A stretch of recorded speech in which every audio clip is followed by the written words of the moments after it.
Right now, we've just lifted up the 81 SC that we're looking to inspect for entering into our preservation challenge. Could possibly have an oil leak. Right now, we're looking for anything safety related, any broken components, anything that doesn't work, going through all the functions of the vehicle, making sure everything works. Seems to be pretty good condition car for the miles and the years. My name is Jim Leason, and this is my wife. I'm Charlie Leason. And we've been married 42 years. As old as the car is, old actually. Old as the car is. There was two monumental things that year. Exactly, but we didn't buy it at that no, we didn't buy it till particular 88. time. But I've been a Porsche enthusiast for many years. Started actually when I was 10 years old. Oh, God. So then throughout the years, I didn't have enough money to buy one. And then I started seriously looking for Porsches because we were making more money at the time. And I took a number of losers out. Yeah, you did. It took you a while to find the perfect car. It took me a while to find the car that I've got now. And I was going to work one day and I saw it in Performance Motors. And so on the way home from work, I stopped in and looked at it, and it was a gorgeous car. But he was asking a lot of money for it. So I continued to look, and at that time, the newspaper still had ads. Still had classified ads. So I sat there one Sunday, I saw this 911 for sale, so called the guy up, went out there, was out in Prospect. When we got out there, he had it in the garage and he had it covered up. And when we took the cover off, I was sitting there to myself and I said, I recognize this car. I talked the guy into letting me drive it, which was very strange because he said, I don't know if I'm going to let you drive it. And I said, well, I'm not going to buy it unless I drive it. And I had an 83 Volvo box at the time. And so I said, here's the keys to that if I do anything to it. And he said, well, that's a Volvo. And I said, well, my house keys are on it too. So anyway, he let me drive it. I went out through the neighborhood, got in first, second gear, never left second gear, came back and told him, I said, here's a deposit on it. And I said, at your convenience, take it to German Imports, and I'll call them and tell them that you're coming sometime, drop it off, and we'll check it out. And if it checks out, I said, I'll buy it. And he took it down there. Charlie side bottom, checked it out. He said, you need to buy this car. And I said, I will. So I did. And the rest is history. It's his car. It's his car. And I love it because he loves it. That's, it's a beautiful car. It's treated very well. And I know that Alec loves it probably almost as much as Jim does, but no, it's his car.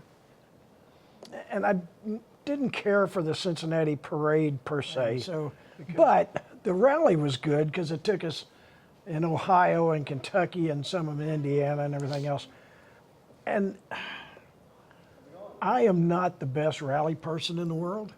I normally, Charlie will go with me sometimes. Navigate. And sometimes a good friend of mine, Mark Oshansky, does. And we have a tendency to get lost or miss a leg. And that's the fun part to me, is trying to catch up. One of our trips was to parade, and it was up in Milwaukee. And a friend of mine and I went together, his car, my car. And then we drove up, and through Chicago, it was really hot, and traffic was at a standstill. And I just watched the temperature gauge rise and rise and rise. And I told Mark, I said, I'm going to have to stop. And I had to open up the hood on it to get it to cool down a little bit. But we finally got there. Got the car all cleaned up, and we went for the Friday night dinner or whatever night dinner it was, and it poured down rain. And fortunately, I had my wet-proof cover on there, and the car wasn't in bad shape. But had a beautiful day for the Concours, and I won. This was second place at that particular year that we got. What year was it? This was 2001. So, yeah.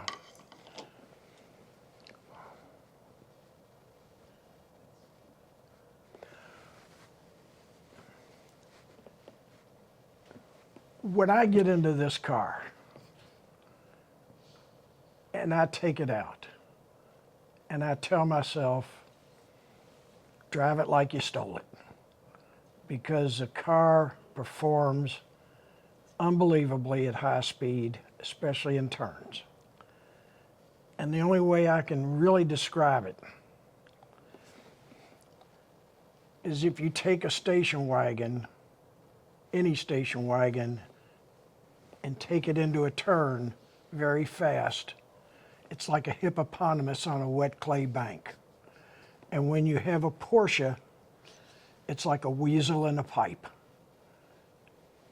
And that gives me all the thrill I can get. You're sitting there and you're doing 60, 70 miles an hour. And you're gonna hit a turn that's 50 miles an hour, 45 miles an hour, and you downshift it and step on the gas and watch that whale tail squat and the back end squat, and you lay on the gas and it just goes shoop, just right around the corner. It's just unbelievable. I mean, and until you experience that, and you don't experience that in a Corvette, you don't experience it in any other thing than a Porsche. And mine, I love it. You have to drive it. And if you screw up, you screw up. The car is not going to correct you. So that's what I like about it. The other thing you like about it is the sound of the engine. Oh, yeah. We don't even listen to music in that car. Don't listen to the music. It's only the 'cause sound of the engine. The engine, that six-cylinder engine is just gorgeous. It's just gorgeous.